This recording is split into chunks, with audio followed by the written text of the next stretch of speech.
Este programa lo hemos grabado en Nueva York, en el domicilio del doctor Oliver Sacks, el médico más conocido de todo el mundo por sus libros como El hombre que confundió a su mujer con un sombrero, o las historias de sus pacientes que han sido llevadas al cine como Despertares. Oliver Sacks fue químico, luego médico, luego neurólogo. Y la verdad es que es el médico que habríamos todos querido tener, salvo si sus pacientes nos contagiaran las enfermedades alucinantes que han padecido.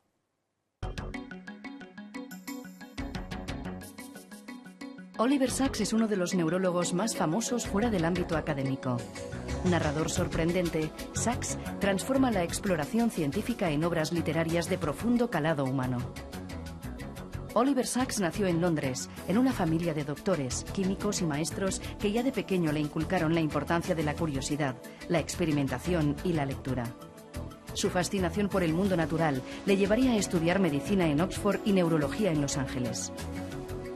Desde 1965 vive en Nueva York, donde escribe, enseña y atiende a sus pacientes. El doctor Sacks empatiza con su paciente, comparte su vida, es atento, intuitivo, perspicaz. Así, consigue describir al enfermo como a una persona atrapada en una enfermedad y su lucha, la necesidad de preservar la identidad. Sus libros Despertares y El hombre que confundió a su mujer con un sombrero son buenos ejemplos de ello.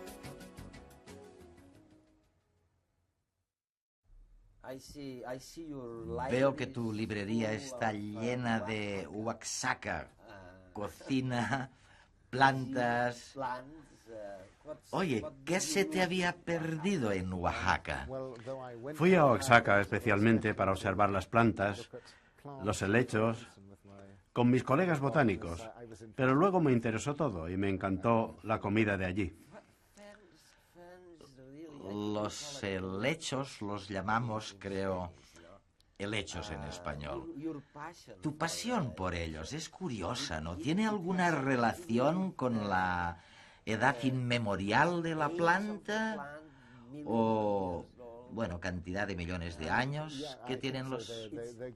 Creo que sí, son unas grandes supervivientes y mientras que los dinosaurios aparecieron y desaparecieron, los helechos siguen aquí. Y también me trae recuerdos de mi vida, porque nuestro jardín de antes de la guerra estaba lleno de helechos.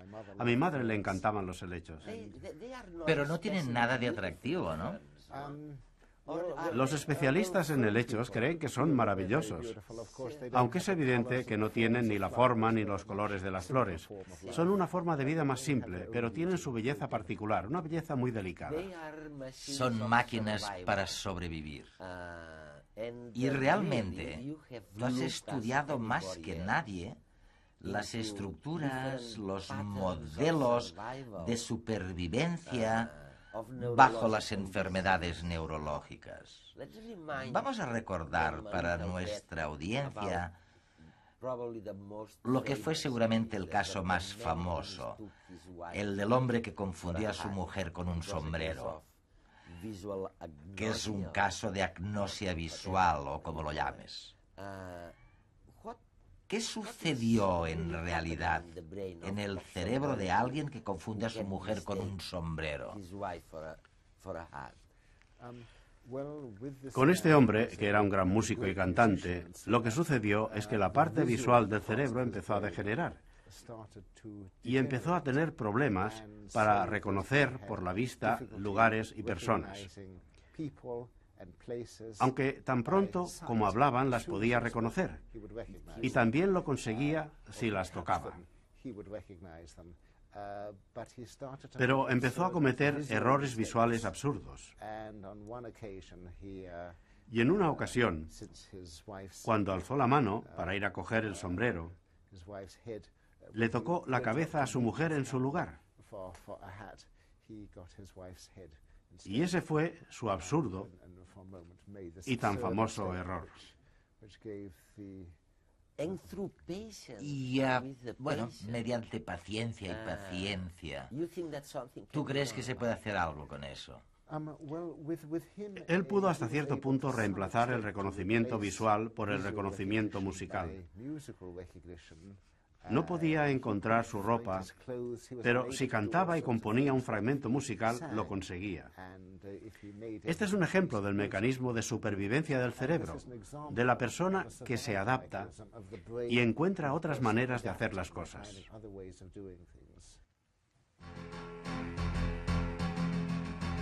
Nuestro cerebro nos engaña. Cuando recordamos y cuando pensamos en nosotros mismos, cuando soñamos y cuando percibimos la realidad que nos rodea. Nuestro cerebro finge, adultera, falsifica, pero tiene buenas razones para hacerlo.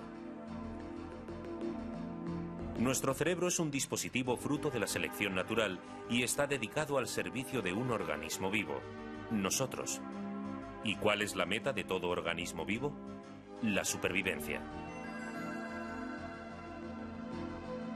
Nuestro cerebro busca nuestra supervivencia a toda costa y a veces para conseguirlo es capaz de suplir la información que le falta por fantasías y confabulaciones. Lo importante es que la información no nos falte, aunque parte de ella no sea exacta. Lo importante es que la realidad se nos presente con un sentido completo y coherente. Que creamos que todos nuestros comportamientos están bajo nuestro control. Que nuestra memoria parezca un reflejo de lo ocurrido. Para nuestro cerebro es más importante contarnos una historia consistente que contarnos una historia verdadera. El mundo real es menos importante que el mundo que necesitamos. Fíjense en la figura de la pantalla. Las líneas grises horizontales son paralelas entre ellas. Pero observen qué pasa cuando los cuadrados se desplazan a un lado. ¿Todavía las ven paralelas? Parece que el paralelismo es relativo, pero ¿puede esto ser posible? Los objetos que vemos, escuchamos y tocamos pueden ser reales, pero lo que experimentamos como realidad es una ilusión construida en nuestro cerebro. Nuestra memoria no es de fiar, no funciona como una cámara fotográfica, y mucho menos como el disco duro de un ordenador. Unas veces, para conseguir un recuerdo coherente, el cerebro rellena los huecos de la memoria con contenidos imaginados e irreales. Otras veces, almacenamos información de forma inconsciente, información que al salir a la superficie parece algo maravilloso y sobrenatural. La actitud, la emoción, la imaginación y lo vivido, todo ello influye en nuestros recuerdos.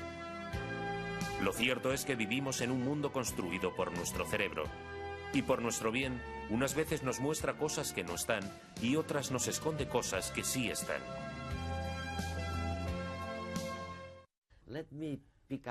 Déjame que te hable de la música, porque es un tema que reaparece constantemente en tus escritos y en tu vida, ¿no? Parece que incluso en el cerebro más dañado, la música es la última cosa que se pierde.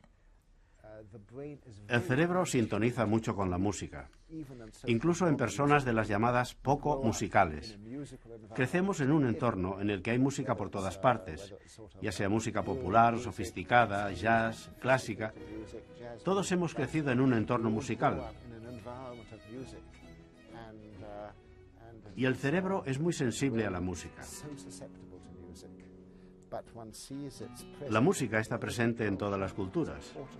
Y es importante en cada cultura, es importante para cada persona. Yo me volvería loco si no tuviera mi piano, si no pudiera tener música.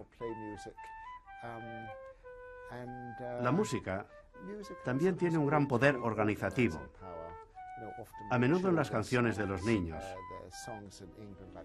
En el Reino Unido, por ejemplo, aprendemos la canción One to Buckle My Shoe, y una serie de frases pueden recordarse si se organizan con música.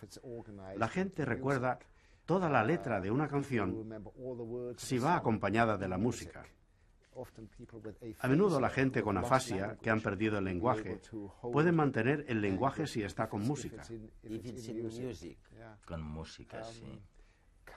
En la actualidad, estoy escribiendo sobre personas que tienen alucinaciones musicales, que de repente escuchan música con tal viveza que se creen que la radio o el que está tocando el piano está en el cuarto de al lado.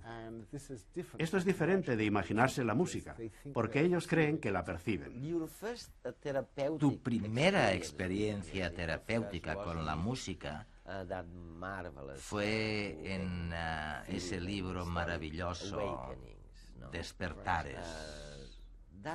Esta fue la primera vez que percibiste la posibilidad de usar la música para reconstruir pacientes. Ahí se veía pacientes sin movimientos, congelados, que no podían moverse ni dar un paso, pero que en cambio podían bailar, o a pacientes que no podían emitir ni una sílaba, pero podían cantar. Yo sabía que la música parecía que de alguna manera sobrepasaba, al menos durante algunos minutos, el mal de Parkinson y los liberaba, les permitía el movimiento libre.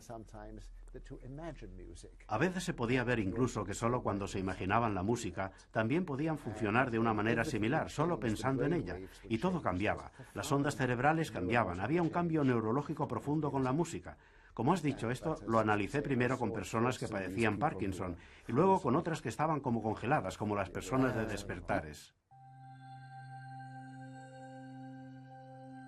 Entre 1918 y 1926, 5 millones de personas en todo el mundo se contagiaron de manera fulminante de una misteriosa enfermedad, identificada por primera vez por el médico austríaco Konstantin von Economo, y cuyo origen resultaba desconocido. Se la llamó encefalitis letárgica. 1/3 de los afectados murieron, otro tercio se recuperaron y el otro quedó confinado de por vida a una existencia caracterizada por un estado de apatía e inmovilidad producido por el daño a la parte del cerebro que regula el movimiento, de manera que los enfermos caían en un estado de aletargamiento crónico. Algunos de ellos sobrevivieron durante muchos años, conservando sus facultades mentales pero incapacitados totalmente para moverse. 40 años más tarde vegetaban, olvidados, en hospitales de todo el mundo. Un médico, Oliver Sacks, logró lo impensable en un hospital de Nueva York en el verano de 1969. Notó que a pesar de su aparente desconexión con el mundo real, eran capaces de recuperar durante breves momentos la coordinación motora. Se le ocurrió probar algo nuevo. En aquella época, una nueva sustancia, la levodopa, había comenzado a resultar muy eficaz para tratar el Parkinson. El Dr. Sacks decidió dársela a los enfermos de encefalitis. Tras su administración se produjo un cambio espectacular. En apenas unos días, los pacientes de encefalitis letárgica despertaron de su hibernación y recuperaron sus conductas de antes de haber contraído la enfermedad. Para ellos era como si el tiempo no hubiera pasado. Conservaban intactos sus hábitos, sus recuerdos, en definitiva, su personalidad. La música supuso una ayuda inestimable en este despertar, ya que los transportaba literalmente a aquello que tantos años atrás habían sido.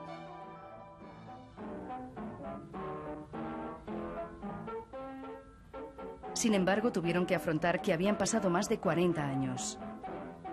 Muchos de ellos no pudieron asumir emocionalmente la dura realidad, y a pesar de seguir tomando la medicación, cayeron de nuevo en la rigidez de su enfermedad. Otros comenzaron a sufrir de ciertos efectos secundarios, hiperexcitación en sus movimientos y conductas exageradas. Cada paciente reaccionaba según su naturaleza a la droga. Ninguno de ellos logró una recuperación completa, aunque algunos fueron capaces de recuperar un cierto grado de relación con su entorno más cercano. La mayoría volvieron al estado letárgico de antes de la levodopa. Pasaron más años y poco a poco murieron los supervivientes de aquel misterioso brote. Solo 80 años más tarde, a principios del siglo XXI, se ha logrado identificar el agente causante de la encefalitis letárgica, una simple mutación de una bacteria común, el Streptococcus, cuya forma original solo causa infecciones de garganta.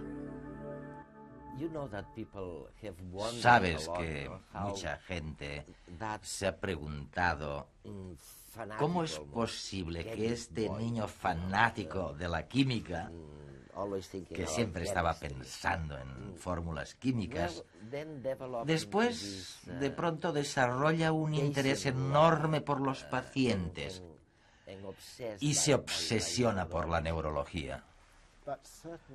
Desde luego, para mí el primer mundo fue de los objetos, la química, y más tarde, pero todavía a una edad muy temprana, me interesé por el mundo de las plantas. Las plantas ya están vivas, son organismos.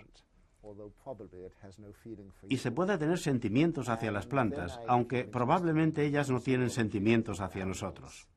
Y después empecé a interesarme por la zoología y por los animales y finalmente por los seres humanos, pero fue un proceso muy lento. Y ese primer interés por la materia, por la física y la botánica, todavía lo siento en el interior. Y dentro de la química, la historia de la química y las biografías de sus personajes me fascinaban. Por ejemplo, el tungsteno era un elemento que me gustaba mucho. Y era muy importante saber que lo descubrieron en España dos hermanos vascos, los Elújar, en 1783. De manera que siempre me ha interesado el aspecto humano de la ciencia y la tecnología. Hablando del tungsteno y de los vascos, veo que tienes dos pisapapeles en tu mesa, ¿no? Tengo pisapapeles de casi todos los elementos. Este es un pisapapeles normal.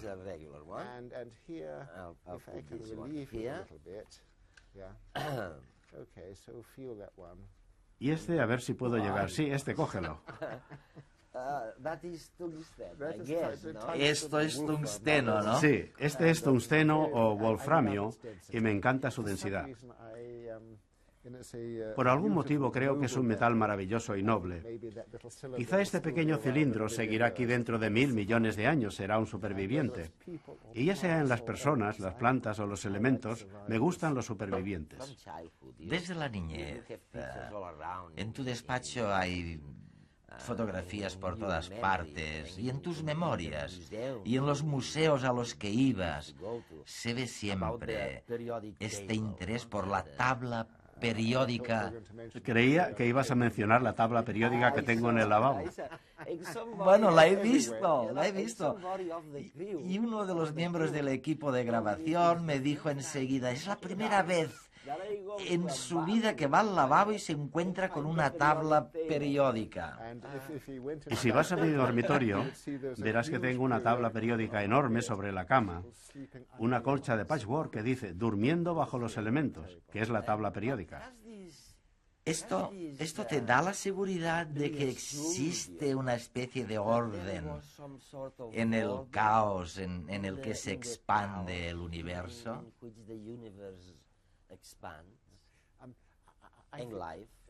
Y la vida. Creo que muchísimo. Cuando era niño, durante la guerra me enviaron, como muchos otros niños de mi generación, al campo. Me separaron de mi familia y de Londres. El colegio al que iba era caótico y cruel. No te podías fiar de nada. Todo era impredecible. Entonces, cuando regresé a Londres, un tío mío me introdujo. Le llamábamos el tío tungsteno porque fabricaba filamentos de tungsteno para las bombillas. Me introdujo al tungsteno, a la química, a la tabla periódica y a un sentido de orden en el universo. Al menos uno podía fiarse de esto.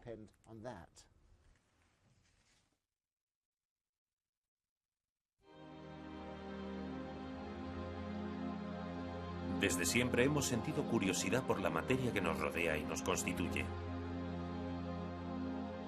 Durante mucho tiempo se pensó que todo estaba formado por la combinación de 4 elementos básicos: la tierra, el aire, el fuego y el agua. Más adelante se vio que la materia era más compleja y que las sustancias elementales no solo no eran estas, sino que había muchas más de 4. Y fue necesaria una ordenación que facilitase su comprensión y manejo. Fue necesaria la construcción de la tabla periódica. La tabla es una herramienta inapreciable que permite organizar una inmensa cantidad de información química y predecir las propiedades de los elementos. Pero no es solo eso. Su orden y simetría reflejan la estructura profunda de la materia, la arquitectura de los átomos que la constituyen. Así, la posición de cada elemento depende del número de electrones que tienen sus átomos. El hidrógeno tiene 1, el helio 2, el litio 3, etc. Pero los electrones no se distribuyen al azar alrededor del núcleo, sino en unas regiones discretas que se van llenando a medida que aumenta el número de electrones. Cada una de ellas tiene un determinado nivel de energía y puede albergar un número limitado de electrones. Esta distribución electrónica es la verdadera piedra angular de la tabla. Así, los elementos de una misma fila o periodo son los que llegan hasta el mismo nivel máximo de energía. Y los elementos alineados en las columnas verticales o grupos tienen la misma distribución de electrones en las regiones más externas. Como son precisamente estos electrones externos los que participan en las reacciones químicas, los elementos de un mismo grupo poseen propiedades químicas muy similares. La tabla periódica, por tanto, no es algo arbitrario surgido de la imaginación de los químicos. Es una representación real de la organización de la materia. Al igual que si Colón no hubiera descubierto América, alguien lo habría hecho porque América está ahí. Si el químico ruso Mendeleev no hubiera descubierto la organización de la tabla, alguien tarde o temprano la habría sacado a la luz.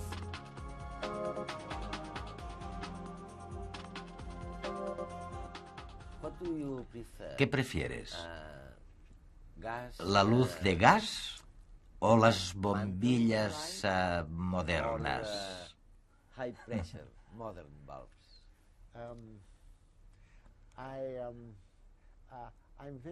Añoro mucho las antiguas luces de gas con su preciosa luz algo amarillenta. Hace 100 años no estaba claro si ganaría el gas o la electricidad. Y las casas que entonces se construían, como la nuestra de Londres, tenían lámparas de gas además de electricidad. Tengo que decir que hay otras luces que me gustan. Allí encima, no sé si podremos encenderla, hay una lámpara de sodio. Ah, sí, hay una lámpara. ¿Cuál te gustaría encender? Las lámparas de sodio aparecieron en los años 40 del siglo XX. Eran luces amarillo dorado. Algunas personas no las soportaban porque, claro, el mundo se vuelve monocolor. Pero me encanta la luz dorada del sodio. Y esta es una de las pocas lámparas de sodio que hoy se encuentran en una casa particular.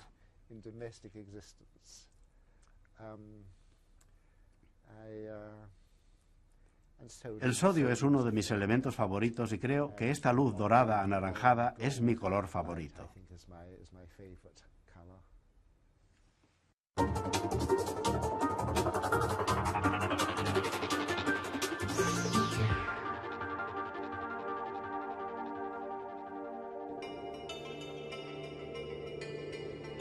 ¿Pensabas que el estudio de la química está muy alejado del estudio de la luz?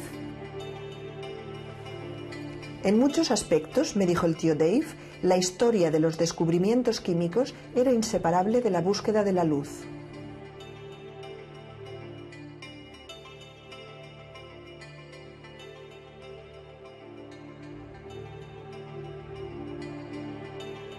Las luces, la antigua pasión de mi familia, siguen evolucionando de una manera maravillosa.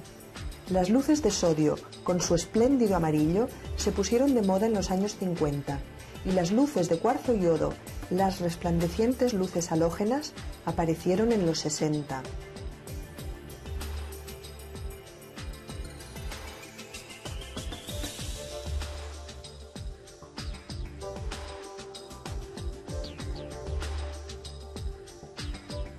La diferencia fundamental está en el material emisor. En un caso, el emisor es un vapor o un gas, puede ser mercurio o sodio, que emite la luz a través de la presencia de una descarga eléctrica en su seno. En el otro caso, el emisor es un sólido, que puede ser wolframio o tungsteno, que emite la luz debido a que a través de él circula una corriente eléctrica. Cuando mi madre vio lo mucho que me cautivaban esas luces, me mostró que si arrojaba un pellizco de sal a la estufa, la llama del gas aumentaba de tamaño y adquiría un color amarillento brillante. Eso se debía a la presencia de sodio. En el caso de la lámpara de sodio o de mercurio, el espectro está formado únicamente por determinadas longitudes de onda características de cada elemento. En el caso del sodio, amarillo. En el caso de la lámpara de tungsteno o wolframio, el espectro es continuo y contiene todas las longitudes de onda del espectro visible. A mi tío le gustaba decir que la idea de Edison de luz para las masas se había conseguido por fin gracias a la bombilla incandescente. Si alguien pudiera observar la Tierra desde el espacio exterior, ver cómo cada 24 horas se adentraba en la sombra de la noche, distinguiría millones, cientos de millones de bombillas incandescentes brillando, dando luz gracias al tungsteno, y sabría que el hombre por fin habría conquistado la oscuridad.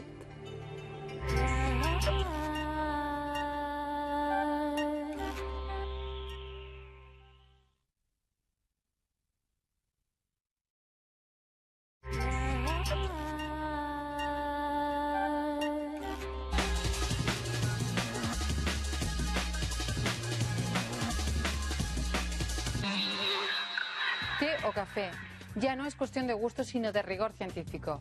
Un estudio apunta que tomar cada día una taza de té puede ayudar a mejorar la memoria. La investigación se enmarca dentro de un proyecto que busca alternativas a tratamientos de enfermedades neurodegenerativas. Los primeros resultados indican que determinadas variedades de té inhiben la actividad de varias enzimas del cerebro que están relacionadas con la memoria. En una fase inicial se han estudiado las propiedades del café, el té negro y el té verde. Mientras el café no afecta en nada a los mecanismos de la memoria, tanto el té negro como el té verde inciden en la actividad de varias enzimas relacionadas con demencias. Hasta que el equipo responsable del proyecto, unos médicos de la Universidad de Newcastle, consigan resultados más contundentes, dejan claro que tomar un té a diario es beneficioso, tanto para prevenir enfermedades como el Alzheimer, como para mantener una buena memoria. La Agencia Espacial Europea está realizando un mapa de la contaminación atmosférica que padece el planeta Tierra. El encargado de rastrear la atmósfera es el satélite Envisat, que cuenta con la tecnología más puntera. Los encargados de interpretar la información serán técnicos alemanes, belgas y holandeses. Los primeros datos recopilados muestran que las regiones más contaminadas son las zonas industriales de Estados Unidos, Europa y Asia. El primer mapa de alta definición identifica la polución provocada por el dióxido de nitrógeno. La mitad de esta contaminación está provocada por el tráfico rodado. Durante 1 año y medio, el satélite Envisat, especializado en observaciones medioambientales, ha recogido datos de los 5 continentes. La gran definición espacial de los mapas permite identificar las fuentes de contaminación ciudad por ciudad. Por lo que respecta a España, los centros con mayor polución son Madrid y Barcelona. Una alta concentración de dióxido de nitrógeno es perjudicial para la salud humana, causando problemas respiratorios. 16 grandes hospitales españoles se han unido para crear la mayor base de datos sobre trasplantes. Se trata del archivo más completo creado hasta el momento, especializado en trasplantes y enfermedades típicas de pacientes trasplantados. El objetivo de la iniciativa es recopilar todos los datos posibles para mejorar la esperanza de vida de estos enfermos. Los impulsores del proyecto creen que será una herramienta básica para la prevención y el conocimiento epidemiológico de las infecciones que afectan a las personas que han sufrido un trasplante. La base de datos cuenta con el historial de más de 2.000 casos tratados a partir de septiembre de 2003. Hasta el momento, el único país del mundo que cuenta con una información tan completa es Estados Unidos. En España, cada año se practican más de 4.000 trasplantes de órganos y 2.000 de médula ósea. El principal problema de este tipo de intervenciones son los rechazos y las infecciones postoperatorias. Muy pronto, además de coger el metro y el autobús, podremos montarnos en un ascensor que nos lleve directamente al espacio interestelar. No es ciencia ficción, sino el primer ascensor espacial que en breve se hará realidad. Lleva años hablándose del tema, pero ya ha comenzado la cuenta atrás para que el primer ascensor espacial se haga realidad. El prototipo ya ha empezado a construirse.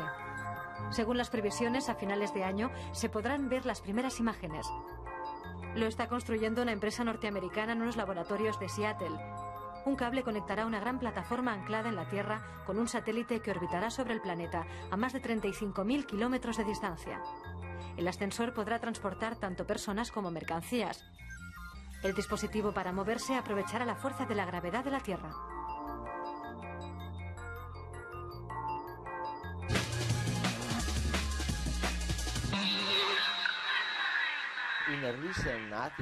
En un artículo reciente dices, y te cito literalmente, doy por supuesto que los recuerdos que tuve, especialmente los que fueron vívidos, concretos y circunstanciales, eran esencialmente válidos y fiables.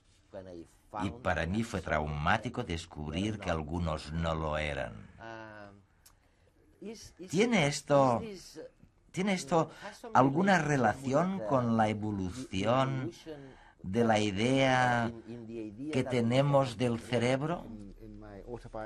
En mi autobiografía describí dos recuerdos muy vivos de bombas que explotaron en Londres cuando yo tenía 6 años. Uno de estos recuerdos se lo describí a un hermano mayor cuando el libro ya había sido publicado, y él me dijo, sí, es exactamente como yo lo recuerdo. Del otro recuerdo, de bombas en nuestro jardín trasero, dijo, tú nunca lo viste. Y yo dije, ¿qué quiere decir que nunca lo vi? Y él dijo, en aquel momento estábamos fuera, pero ahora mismo puedo ver las bombas caer y a mi hermano que trae cubos de agua, las bombas que lanzaban metal caliente. ¿Cómo puede ser que lo vea? Y él me dijo, porque nuestro hermano mayor nos escribió una carta con una descripción muy viva, y dijo que yo había quedado muy fascinado por su descripción. O sea, que es obvio que en mi mente, de forma inconsciente, construí la escena a partir de su descripción, y luego me la apropié y la consideré erróneamente un recuerdo propio. Ahora esto lo sé. Intelectualmente soy consciente de ello, pero aún así no puedo distinguir el recuerdo verdadero del falso, llamémosle así, en cuanto a su carácter. El uno parece igual que el otro. Y creo que esto demuestra tanto la fuerza como la debilidad de la memoria y de la imaginación humanas. Hacemos cosas sin saber a menudo de qué fuentes proceden. Lo he experimentado, lo he oído, lo he leído. Todo lo que se sabe es que nos parece real y una parte de nosotros mismos.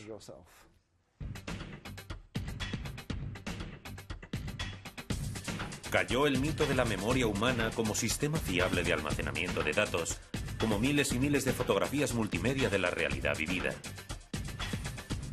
El cerebro reconstruye los sucesos reales, los reinventa.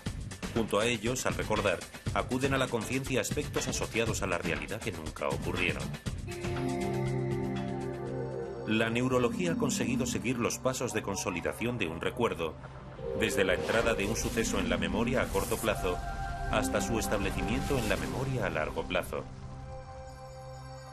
El hipocampo es la región del cerebro encargada de procesar la información para que llegue a las distintas zonas de la corteza donde se almacena. Allí queda distribuida en las modalidades sensoriales implicadas: visual, olfativa, acústica. Hasta hace poco se pensaba que una vez allí, en la corteza cerebral, los recuerdos se fijaban y no tenían la fragilidad de la memoria a corto plazo. Sin embargo, numerosos estudios con animales de laboratorio han mostrado que la inestabilidad y la flexibilidad son propiedades intrínsecas de la memoria, y no solo de la memoria a corto plazo, y que el recuerdo implica un proceso de reconsolidación. La recuperación de un recuerdo pasa porque la información almacenada vuelva a su estado lábil. Es una nueva vivencia del momento pasado, pero con un estado mental distinto al que había en el instante del suceso rememorado. El recuerdo puede entonces reconsolidarse de forma distinta a como lo estaba antes. Puede atenuarse, reforzarse o incluso desaparecer. En este paso de reconsolidación intervienen también el hipocampo y la corteza prefrontal derecha. A escala bioquímica, sabemos que se trata de una cascada de reacciones que lleva finalmente a alteraciones en el número e intensidad de las conexiones entre las neuronas. En estas conexiones, llamadas sinapsis, y en su mayor o menor fuerza están codificados los recuerdos y su dinámica vida a lo largo del tiempo.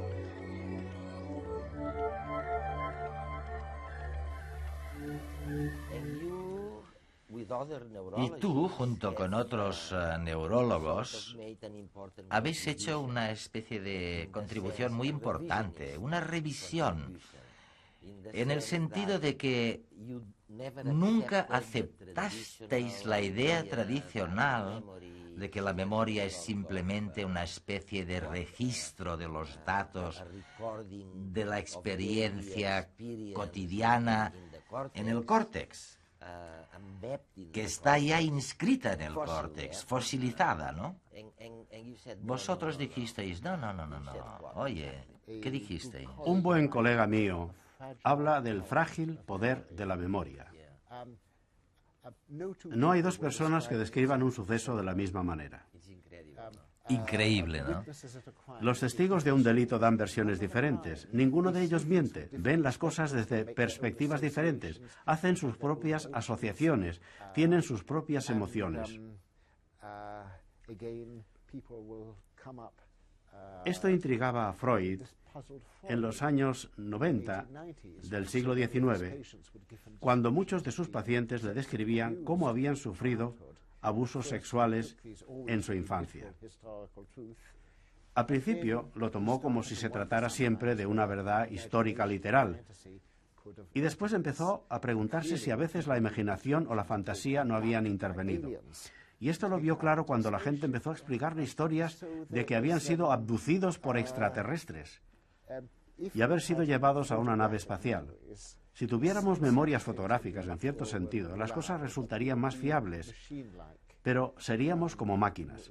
La flexibilidad, la resistencia y la incertidumbre, esa especie de aventura y el riesgo están en el interior del sistema nervioso humano o en el sistema nervioso animal y forman parte de la naturaleza de la vida. Pero, ¿cómo puede un paciente llegar a la conclusión de que su pierna no es suya y que es algo que le han puesto allí, ¿no? Es una conclusión a la que es muy fácil llegar. Y cuando escribí sobre esta experiencia propia, me sorprendió mucho. En 1974 tuve una caída de una montaña que me produjo heridas graves en los músculos y nervios de una pierna. 2 días después de la operación, un médico entró corriendo en mi habitación y me dijo: «Dr. Sachs, tenga cuidado, se le está cayendo la pierna de la cama». Y le dije: «¿Pero qué dice si está justo delante mío?». Y él me dijo: «No, está medio caída». Y yo le dije: «¿Crees que no sé dónde tengo mi propia pierna?». Y me dijo: «Sí, deberías saberlo, mírala». Yo le dije: «No me hace falta mirarla». Y me dijo: «Por favor, mírala». Y miré, y la pierna, que estaba enyesada, se había salido de la cama mientras dormía, y yo no me había dado cuenta. Y en ese momento me llamó la atención el hecho de que no tenía ninguna sensación o información de la pierna. Y por lo tanto, no podía estar seguro ni de dónde estaba, ni siquiera de si estaba. Es decir, que dependemos de la información que recibimos de forma continua que procede de nuestro cuerpo y va al cerebro. Y si esa información se corta de alguna manera, de la misma manera que alguien que es ciego de nacimiento no puede tener un mundo o imagen visual, o un sordo de nacimiento no puede concebir un sonido, de igual manera se puede ser ciego y sordo al cuerpo si se le corta la información. El teatro, el teatro, el teatro, el teatro.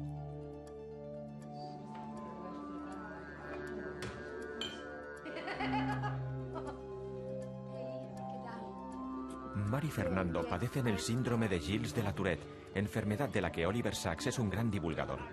Este síndrome, que se manifiesta a través de numerosos tics, es un trastorno neurobiológico. El síndrome de Tourette suele aparecer entre los 8 y los 12 años. Mar tenía 11 cuando empezó a emitir sonidos de manera involuntaria. Es que no. Yo tenía 11 años, a punto de cumplir 12, y recuerdo aquella imagen en el Hospital Sant Joan de Déu de Barcelona, y el doctor pues nos lo dijo, ¿no? Su hija padece este trastorno, el síndrome de Tourette, y no hay cura de momento para ello. Y mi madre llorando, nos pusimos a llorar, pero a ver, es que cualquiera se hubiera puesto a llorar. En el colegio lo pasé muy mal. Actualmente Mar tiene 20 años. Ha decidido volver a la escuela después de haber tenido que dejar los estudios en el bachillerato debido a que sus tics vocales eran un problema para la clase. Los que como Mar padecen el síndrome de Tourette los tienen fónicos y motores a la vez y condicionan enormemente su vida. A mí me cuesta memorizar. Yo tengo tics fónicos y yo creo que a veces sí que distorsiona el ritmo de la clase un poco. Estos enfermos tienen muchos altibajos emocionales, así como un importante desgaste físico debido a los movimientos bruscos y descontrolados de sus tics, que tienen que soportar toda la vida.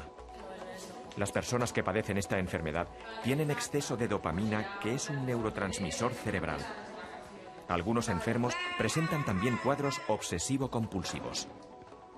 Las obsesiones, más que deprimirme, me molestan mucho. Yo creo que a veces me han llegado a incapacitar. Porque esto lo tenemos un poco los Tourettes, que tenemos una... no sé si decirlo obsesión, pero que desconfiamos un poco de la gente, porque nos han hecho tanto daño.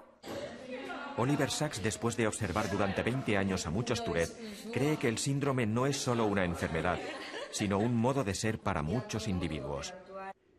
Mar se ha descubierto actriz interpretando a otros personajes. Sus tics desaparecen cuando sube al escenario. El teatro. Lo descubrí gracias a mi madre. Para mí el teatro es que es tan bonito, tan importante, y puedes estar en la piel de otra persona. Y vamos, es que yo en el escenario no soy la Mar, soy otro o otra. He encontrado un grupo de personas maravillosas, el grupo de teatro El Tranvía del Foment Mataroní. Cuando estoy en el escenario es que hasta yo me sorprendí, ¿no? Cuando lo descubrí, que claro, yo me notaba un día, hicimos una obra, un ensayo, y yo no tenía ningún tic. Y digo, qué raro, ¿qué me pasa? ¿Sabes? Y es como un cambio de chip. Es como si fuera mágico. Es como si la enfermedad no hubiera existido nunca. Fernando también fue diagnosticado a los 11 años. Es informático, pero acabar los estudios le ha costado el doble que a otro. Indudablemente te cuesta más que a los demás, ¿no? Simplemente leer un libro, si tienes que estar girando la cabeza hacia un lado cada 2 por 3, te pierdes en cada línea y eso te lleva a la desesperación, a decir, bueno, lo dejo ya y que no puedo más, ¿no? Fue de dejar la universidad, empezar a trabajar y la cosa ha ido bastante bien. El tener una responsabilidad, no sé, sentirte un poco más seguro. Aunque los tics no son de origen emocional, aumentan según la situación anímica y sobre todo en los lugares públicos. Siempre me veo en sueños, me veo sin mi enfermedad, y yo creo que es porque realmente no querría tener esta enfermedad. Lo que no puedes hacer es hundirte, es muy duro al principio, pero siempre tienes que ir para adelante, ¿no? Y vivir de ilusiones y que te motive algo, ¿no?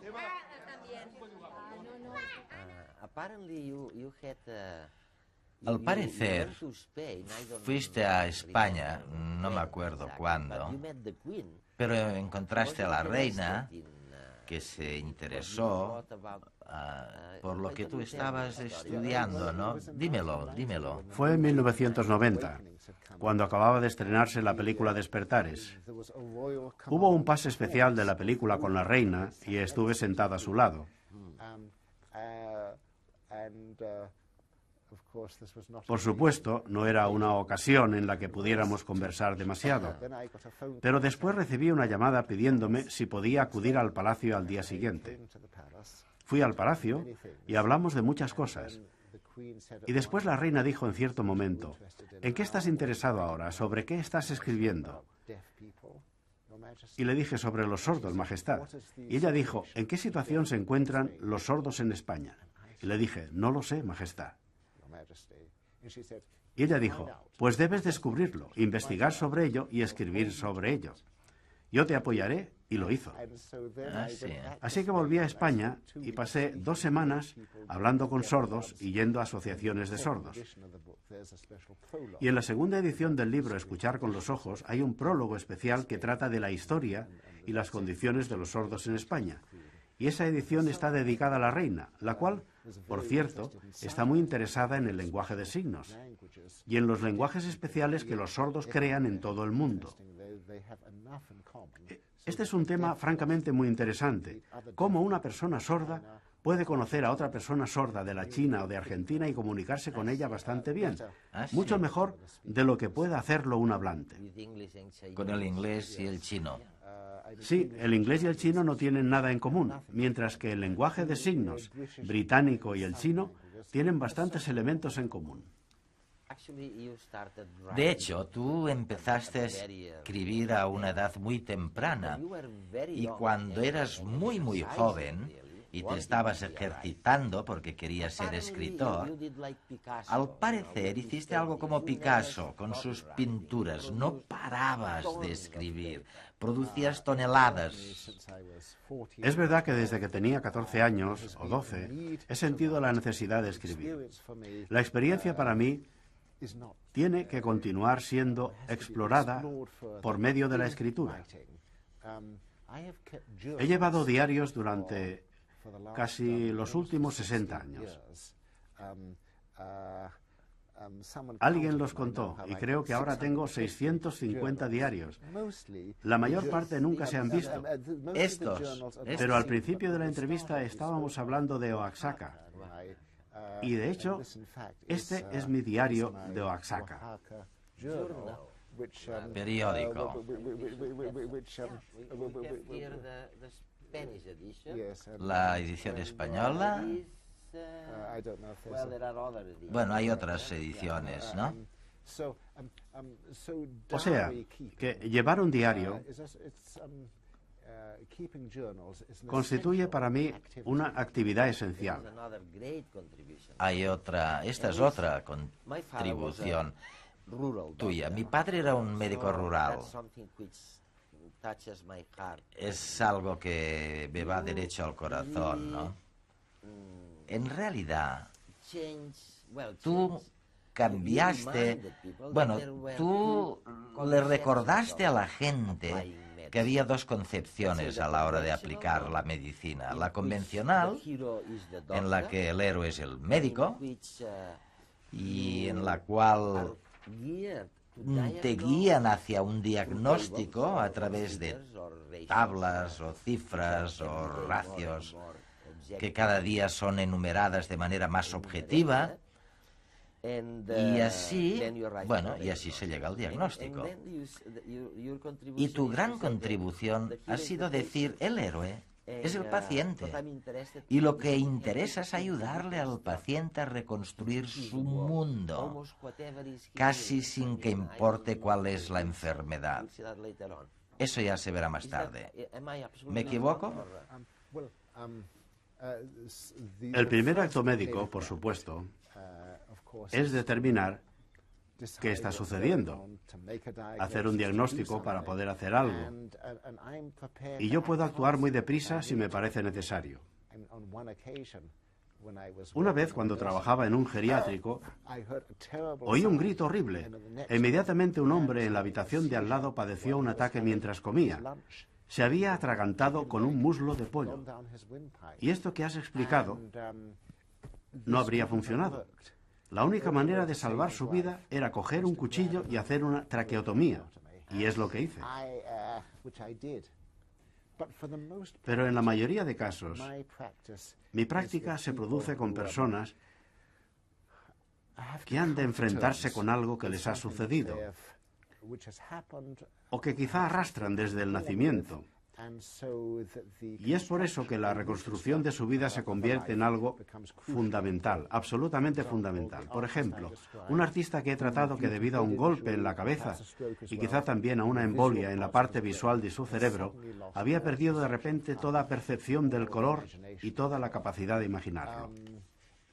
Mi primer pensamiento fue, ¿existe alguna manera de restaurar el color para él o de entrenar a otras partes de su cerebro a construir el color.